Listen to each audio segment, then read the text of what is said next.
各位，我係關善如。執達主任朝早開始喺旺角亞皆老街執行禁制令，同喺現場嘅陳耀宗傾下啦。係啦，陳耀宗啊，介乎彌敦道同亞皆老街一個主要嘅大型路障咧，就測啱唔啱咧，就係主要清除咗啦。咁而家下一步咧，會係清邊個位置啊？其實咧見到咧就係開始咧就係呢個潮聯小巴嘅代表律師咧就係開始慢慢咧就係埋咗去呢個佔領區嘅中間咧，咁就係清緊呢啲嘅帳幕㗎。咁啊，但係咧就呢個學聯嘅代表咧阿梁麗國咧咁就即係向佢提問啦。咁即係提問咧就係問緊佢咧就係嗰個帳幕啦，譬如話其他嘅雜物啦，佢哋係咪會即係執達主任嗰邊係咪會先登記咗？咁啊等咧稍後時間咧佔領人士咧係可以咧係認領翻㗎。咁而家暫時咧個清理行動係交着咗喺一個嘅佔領區嘅中間啊，亦都咧見到咧其實係一大班嘅記者咧係包圍住，亦都咧其實係喺附近亦都有啲嘅示威者咧係都湧前咗咧就係包圍住呢個地方。咁啊暫時咧就個情形咧就陷於膠着，咁啊都冇話特別啲咩進展。但係預計咧稍後時間執達主任咧都會一路係向住咧大角咀方向咧就一路係清除嗰個障礙物。咁但係暫時咧見到個進度其實都幾緩慢下嘅，因為咧都採取咗行動超過1個鐘啦。但係其實都只不過咧可以話咧係只不過係清除咗咧就係最大嗰個路障啫。嗱，除咗學聯嘅代表咧，對於係執達主任啊，或者小巴公司嘅代理人清理咗嗰啲嘅物品嗰個去向啦，係提出疑問之外啦，咁會唔會對於嗰個執行禁制令嗰個範圍咧，都有啲嘅疑問咁啊？其實現場咧有啲示威者提問過咧，就係因為喺砵蘭街嗰邊咧，亦都係有一個嘅障礙物㗎。咁咧都提問過就係想了解咧，就係執達主任係咪會清理嗰個位置？咁但係其實咧都未有一個具體嘅答案，因為咧嗰個禁制令嘅範圍其實咧都只不過係亞皆老街咧介乎通菜街至到去砵蘭街之間。究竟喺砵蘭街打橫嘅嗰個路障啦，係咪構成即係一陣稍後執達主任要清除咧，都要稍後咧要再留意住。咁啊反而咧喺現場嘅一啲嘅佔領示威者咧，同埋嚟聲援嘅市民，其實可以話係越嚟越多。企滿晒咧，就係介乎砵蘭街至到去彌敦道之間嘅一段亞皆老街啊。咁有啲市民就係咧係9點幾之後咧嚟到咧就係聲援嘅。咁啊知道咧就係執達主任咧係會執行呢一段路嘅禁制令咧，所以先至係嚟到就話咧係希望聲援咧喺度佔領嘅一啲嘅學生㗎。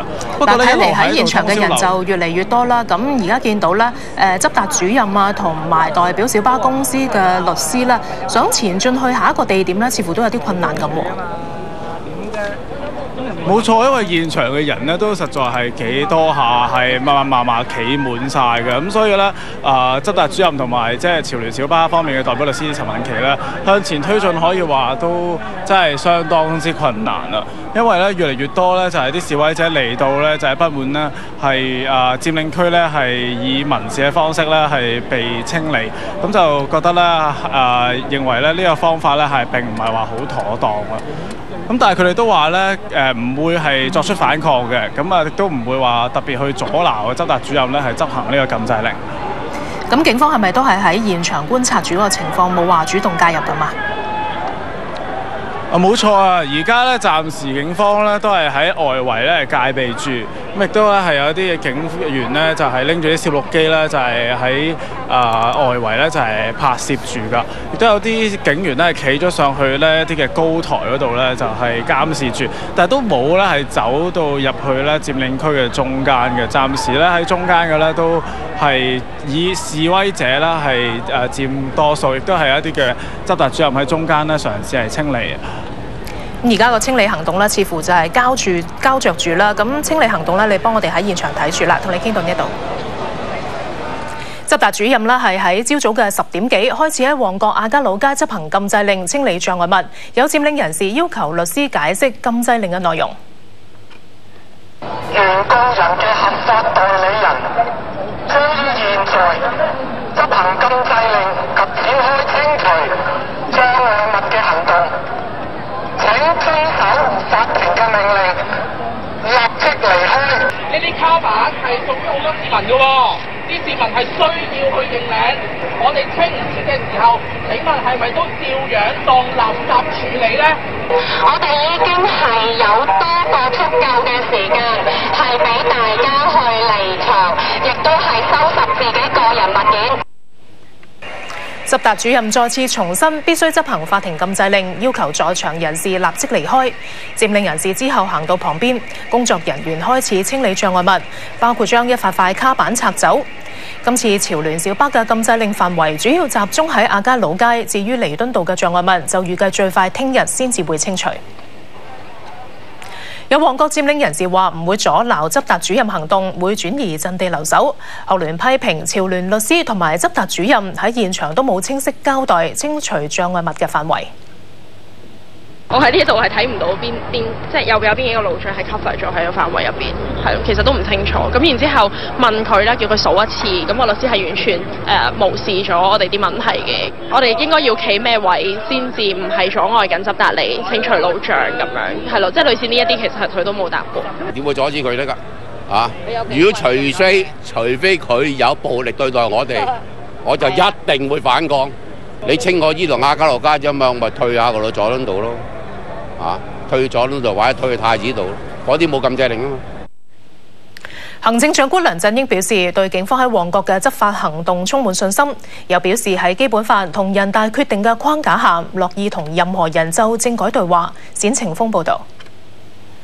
旺角清除路障嘅同一日，特區政府兩大最高層都外訪，政務司司長林鄭月娥喺北京，梁振英開言行會就去韓國。我哋對警方依法辦事執法嘅專業能力係充滿信心嘅。我相信警方可以喺現場處理好執法嘅工作。清場在即，同學生仲有冇得傾呢？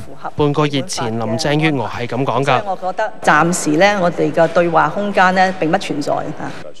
梁振英就話，仍然希望2017年落實到普選。過去係咁，今天係咁，將來呢亦都係咁樣。咁所以呢，我哋係十分願意呢同任何人根據基本法嘅規定同埋人大嘅決定呢係進行對話嘅。佢又話：立法會拉布已經拉得太長，希望議員除咗要盡快通過民生相關嘅撥款，一啲發展經濟嘅項目，包括設立創新科技局都要上馬，咁先至支持到民生福利。有線電視記者冼晴峰報導。正喺北京嘅政務司司長林鄭月娥表示，警方正配合法庭執達主任執行禁制令，相信市民會舒一口氣，又希望學生同激進分子劃清界線。今日咧，警方都係全面配合緊申請咗禁制令嘅原告人同埋執達主任去進行呢個執行禁制令嘅過程裏邊呢，係正如法官所講呢，有需要警方嘅配合呢，警方會全面嘅配合。咁對於好多受到接近2個月佔領嘅市民同埋商戶嚟講呢，我相信佢哋都會舒一口氣啦。而家一有呢啲咁嘅場面呢，或許會有一啲好激進嘅分子滲入。咁所以我都同意有啲人講呢，希望學生呢就從呢啲激進分子呢要切割嘅嚇。